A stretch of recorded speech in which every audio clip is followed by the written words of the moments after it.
बस अभी बंद कर दो इसको, क्या ये पूरा गाना तो इंटरनेट मेरा मौला मेरा मौला मेरा मौला बख्श देगा साथ भी के गुनाह साथ भी के गुनाह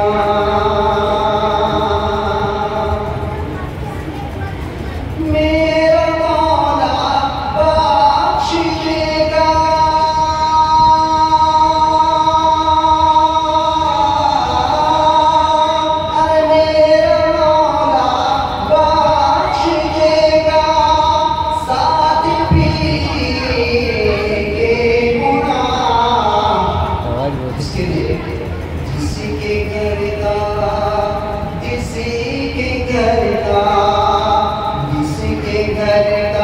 एक बच्चा हाफिज़े कुरान है, हाफिज़े कुरान है।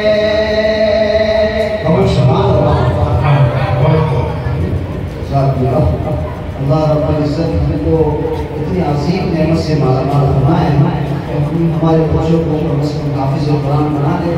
इस 7 दिन तक ये गुनाह अल्लाह रब्बुल इज़्ज़त माफ़ फरमाने का वादा कर रहे हैं।